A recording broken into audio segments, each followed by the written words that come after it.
Happy Thursday, everybody. I'm titling this South Node Supernova to North Node Black Hole.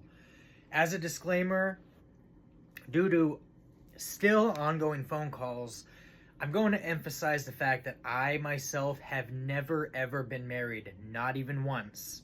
I have never appointed and or assigned a power of attorney. There should be nobody other than myself that has POA or documented POA of me, my well-being, any trusts, estates, or anything that's attached to my name. There has never been a case that has stated otherwise, and any documents that state otherwise are fraudulent and have been forged. Also, I have no ties to my family. Nobody I'm related to, I have any communications with, nor have I had a relationship or any communication with for years, in excess of 7 at least. So the fact that certain people are tied to my credit report, I'm telling you right now, I filed a report with the FBI, I filed a report with the FTC, I have locked my accounts, and the fact that I'm still getting alerts that my information is being submitted to dark web websites and being misappropriated, I'm just letting you know right now, I'm not backing down from this. I'm seeing this through, and the proper authorities have been informed. So be mindful of what you choose to do moving forward, because anybody who continues to FAFO is going to for sure FO. I digress. We've got a Jupiter trine node with opportunities for personal growth and embracing authenticity, with supportive networks manifesting as friendships and social networks may be a source of luck, inspiration, positive opportunities, helping you on your life's journeys.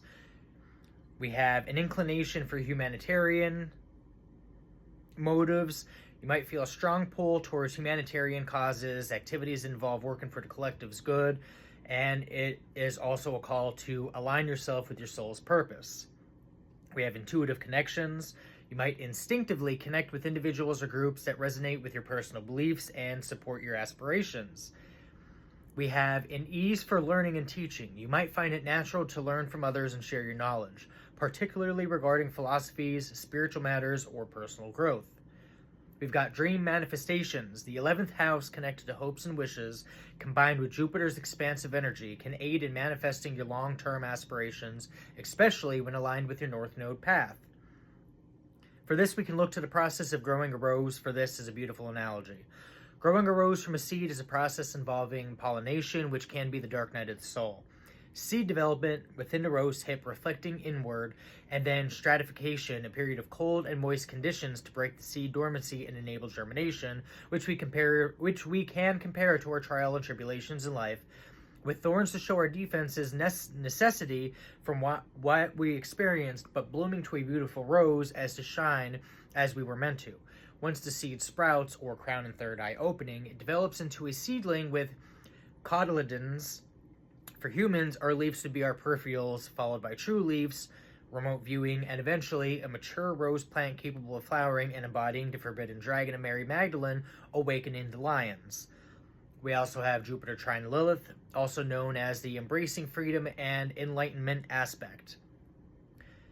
We'll see discovering the powerful influence of Jupiter trine Lilith in your natal chart. This is break societal pressures, embrace freedom, and unlock intuitive knowledge. We can see a similar foundation within this building in the life cycle of a star. Commonalities: both types of supernova involve a dramatic release of energy and a creation of new elements. Both results in the dispersal of stellar material into space, enriching the interstellar medium with heavy elements. Both can be observed as extremely bright objects in the sky, but fading over time. Now, the shock waves cause the star to explode as a supernova. Huge amounts of energies are created during this collapse, and new elements form in the process.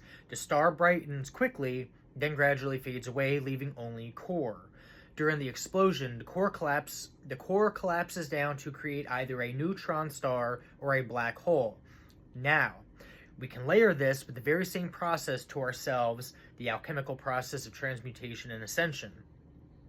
As we alchemize the negativity of life's attacks, triggers, woe is me, and depending on how we internalize this energy, depends on if we end up dying off a white dwarf, becoming a neutron star, or becoming so undeniably massive that we start to catalyze our exponential growth, absorbing others into following directly into our massive gravitational pull. In astronomy, accretion is the process where the celestial body gathers surrounding matter, such as gas, dust, or other smaller objects. It's chemistry. All in all, the intrinsic nature is just math and chemistry. That is exactly what we are as human beings, math and chemistry. This is leading to an increase in mass. The process is fundamental to the formation and evolution of various celestial bodies like planets, stars, and even galaxies. Once we embrace the change, the process, and the growth, we can begin to not only speak the accretion, but we begin the very process itself after tapping into the cosmic fields and becoming synchronous within ourselves. I've got Jupiter 46 coming out with Bifrons as the 46th spirit of Solomon. The reported benefits of working with Bifrons primarily involve the acquisition of specific knowledge and skills such as arts and sciences. Bifron is said to teach a variety of arts and sciences, including astrology, geometry, and the properties of different plants and stones. Astrology, he can provide knowledge about astrology, specifically the influences of the planets, and with geometry and other measures, he is skilled in geometry and other forms of measurement. He also is skilled in herbology and mineralogy. Bifrons is believed to possess understanding of virtues of herbs, precious stones, and woods, and is also said to have the ability to control the souls of the dead. So one who works with Bifrons would be one who walks in the Duat. We've got Sun 25 coming through as Psalms 25, which is a prayer attributed to David expressing trust in God's guidance, mercy, and forgiveness, while also acknowledging human weakness and seeking divine instruction. It's a plea for help, forgiveness, and a desire to be led by God's truth. The psalm emphasizes waiting on the Lord, trusting in his covenant, and finding refuge in his love and faithfulness. We've got Mars in Libra coming through the number 86. In Matthew 8, verse 6, a Roman centurion approaches Jesus and says, "Lord, my servant is lying at home paralyzed, suffering terribly."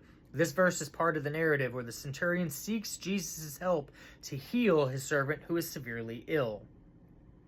We've got Lilith coming through with the number 45 with the 45th angel of the Shem HaFarash, Sialia, also known as Sahalia.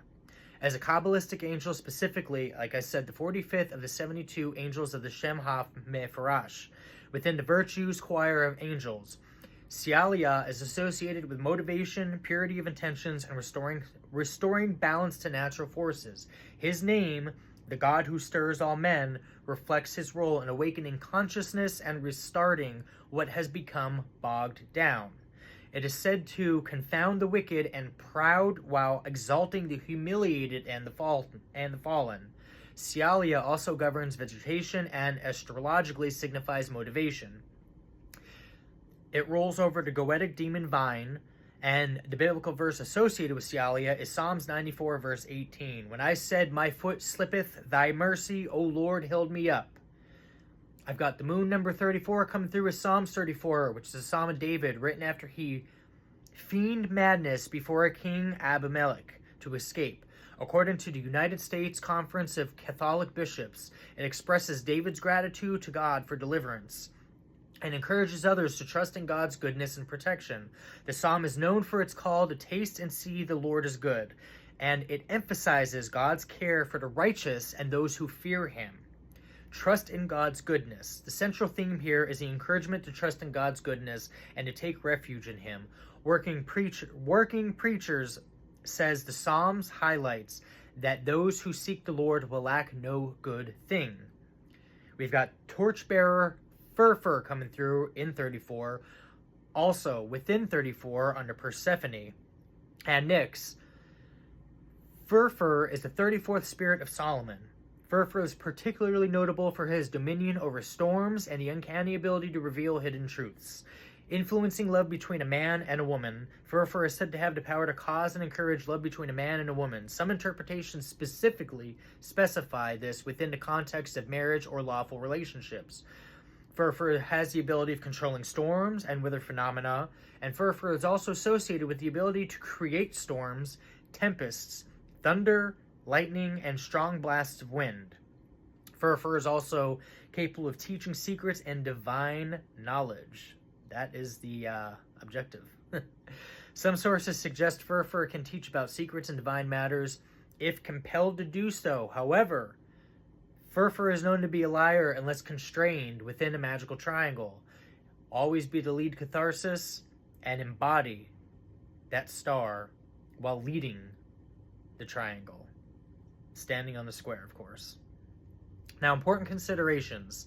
Deception and manipulation. Furfur is described as a liar who must be compelled into a magical triangle to speak truthfully.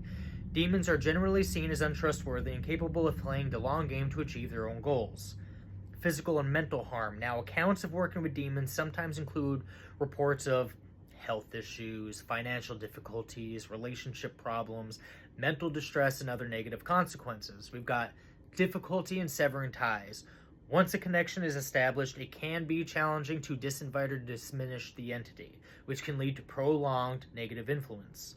We have the need for specialized knowledge and precautions. Summoning rituals and those described in the Lesser Keys of Solomon, where Furfur is mentioned, are complex and require adherence to specific procedures and precautions to avoid negative outcomes. These are not practices to be undertaken lightly or without extensive knowledge and guidance.